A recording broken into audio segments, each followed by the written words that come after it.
नमस्कार दोस्तों, मैं विवेक कुमार स्वागत करता हूं आपका अपने YouTube channel study with Vivek Kumar में। दोस्तों, वीडियो को देखने से पहले चैनल को सब्सक्राइब, लाइक और ज़्यादा से ज़्यादा शेयर करें। दोस्तों, आज हम स्टार्ट करने वाले हैं राइट टू इक्वलिटी का एक और महत्वपूर्ण आर्टिकल 18, और इसमें दिया गया है एबोलिशन ऑफ टाइटल्स यानी उपाधियों का अंत। तो चलिए देखते हैं। देखिए दोस्तों, सबसे पहले जानते हैं उपाधि क्या होती है।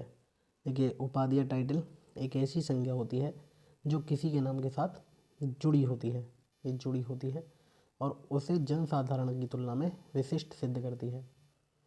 देखिए दोस्तों, किसी नाम के आगे प्रीफिक्स या सफिक्स में यानी उपसर्ग या प्रत्यय के रूप में एक टाइटल जो जुड़ा होता है उसे कहते हैं उपाधि।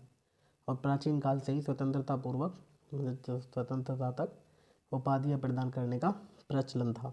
देखिए दोस्तों, प्राचीन काल में स्नातक, महाराजाधिराज और विक्रमादित्य ये उपाधि दी जाती थी। मध्यकाल में इक़्तिदार यानी मुगल काल में मनसबदारी प्रथा थी, तो वहाँ पर ये उपाधि दी जाती थी। आधुनिक काल में राय बहादुर, सर, नाइटहुड ये उपाधियाँ दी जाती थी। तो उपाधि देते हैं तो वह अन्य जनसाधारण की तुलना में एक विशिष्टता सिद्ध करता है, यानी एक असमानता का एहसास होता है। अगर किसी को हम किसी के नाम के आगे सर लगा के बात करें, नाइटहुड की उपाधि दें, राय बहादुर, ये जितनी भी उपाधि होती थी, अगर किसी को वर्तमान में ये उपाधि दी जाए तो विशिष्टता सिद्ध करेगी अन्य व्यक्तियों की तुलना में, यानी कि असमानता प्रकट होगी, जो कि आर्टिकल 14 का उल्लंघन होगा। यानी कि आर्टिकल 14 को जो सीधे मतलब आर्टिकल 14 का उल्लंघन करेगी ये जितनी भी उपाधि होंगी। दोस्तों, इसी असमानता को दूर करने के लिए भारतीय संविधान निर्माताओं ने हमारे संविधान में एक आर्टिकल जोड़ा, आर्टिकल 18 एबोलिशन ऑफ टाइटल्स यानी उपाधियों का अंत। दोस्तों, इस आर्टिकल 18 के कई पार्ट्स हैं। आर्टिकल 18 का फर्स्ट पार्ट साफ साफ कहता है कि राज्य, सेना या विद्या से संबंधित सम्मान के अलावा कोई भी प्रकार की उपाधि प्रदान नहीं करेगा। यानी राज्य के लिए है कि राज्य केवल या तो सेना के लिए या विद्या के क्षेत्र में कोई उपाधि प्रदान कर सकती है। इसके अलावा किसी भी क्षेत्र में यह कोई भी सम्मान या उपाधि नहीं दे सकती किसी भी व्यक्ति के लिए। देखिए 18(2) क्या कहता है। देखिए दोस्तों, 18(2) के अनुसार जो भारत का प्रत्येक नागरिक है वह किसी भी विदेशी राज्यों से यानी अन्य किसी देश से मिलने वाला किसी भी प्रकार की कोई उपाधि नहीं ले सकता है। यानी 18(2) में साफ साफ कहा गया है कि भारत का कोई भी नागरिक किसी अन्य राष्ट्र से कोई उपाधि नहीं ले सकता है।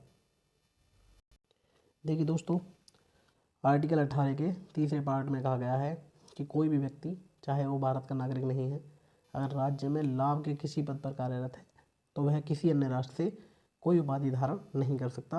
अगर करेगा तो उसे राष्ट्रपति की सहमति लेनी होगी। यानी बिना राष्ट्रपति की सहमति के कोई भी नागरिक, मतलब जो भारत का भी नागरिक नहीं है, वह कोई विदेशी राष्ट्र से अगर वो भारत में किसी भी गवर्नमेंट पद पर कार्यरत है तो अगर वो कोई उपाधि लेता है किसी अन्य देश से तो उसे भारत के राष्ट्रपति की अनुमति लेनी होगी। देखिए दोस्तों, आर्टिकल 18 का चौथा पार्ट कहता है कि राज्य के अधीन लाभ का पद धारण करने वाला कोई व्यक्ति, चाहे वो भारत का नागरिक हो या ना हो, किसी विदेशी राज्य से कोई भेंट, उपलब्धि या पद राष्ट्रपति की सहमति के बिना स्वीकार नहीं करेगा। जो आर्टिकल 18 का 3 पार्ट है उसमें केवल विदेशी के लिए बात की गई है, यानी कि जो व्यक्ति भारत का नागरिक नहीं है और वह भारत में किसी लाभ के पद पर कार्यरत है, तो 18(3) उस पर लागू होगा। और आर्टिकल 18 का चौथा पार्ट भारत के नागरिक और विदेशी यानी जो भी व्यक्ति भारत में सरकारी पद पर कार्यरत है उसके लिए लागू होगा।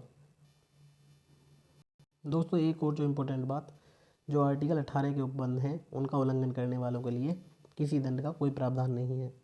और यह जो अनुच्छेद है केवल निर्देशात्मक है राज्य के लिए, आदेशात्मक नहीं, किंतु संसद को विधि बनाकर दंड संबंधी प्रावधान करने की पूरी शक्ति है। लेकिन संसद ने अभी तक ऐसी कोई विधि नहीं बनाई है। तो यहाँ पर ये आपको याद रखना है कि आर्टिकल 18 का उल्लंघन करने वाले के लिए अभी तक किसी दंड का कोई प्रावधान नहीं है। दोस्तों, कुछ स्पेशल फैक्ट्स की बात करें इस आर्टिकल से संबंधित, तो आप ये याद रख सकते हैं कि उपाधियाँ देने से संबंधित प्रतिबंध केवल राज्य पर लागू होता है।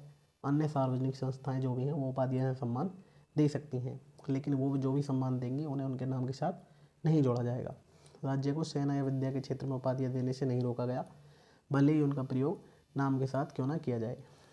यानी जो भी हम डिग्री हासिल करते हैं शिक्षा के क्षेत्र में, उनका हम प्रयोग कर सकते हैं अपने नाम के साथ। और तीसरी बात यह है कि राज्य को किसी व्यक्ति के सामाजिक योगदान को देखते हुए उसे सम्मान देने से नहीं रोका गया है, बशर्ते उस सम्मान का प्रयोग उपाधि की तरह ना हो। यानी किसी व्यक्ति का अगर सामाजिक क्षेत्र में अच्छा योगदान है तो उसे सम्मान दिया जा सकता है, लेकिन उस सम्मान का प्रयोग उपाधि की तरह नहीं किया जाएगा। देखिए दोस्तों, भारत सरकार द्वारा दिए जाने वाले सम्मान कुछ तो आपको याद रखना है कि सन 1954 में इन चारों सम्मानों की शुरुआत की गई थी। ये जो पुरस्कार हैं इनकी शुरुआत की गई थी।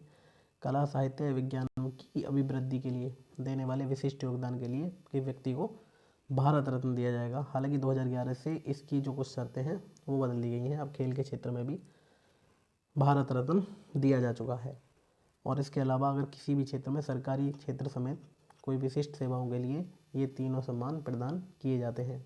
तो आपको याद रखना है कि इन सम्मानों की जो शुरुआत है वो 1954 से की गई थी।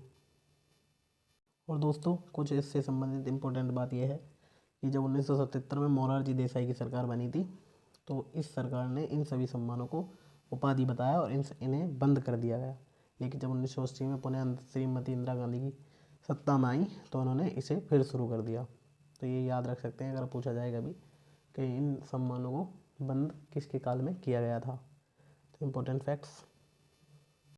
और दोस्तों, उपाधि से संबंधित एक महत्वपूर्ण केस आप जो याद रख सकते हैं वो है बालाजी बनाम भारत संघ 1996।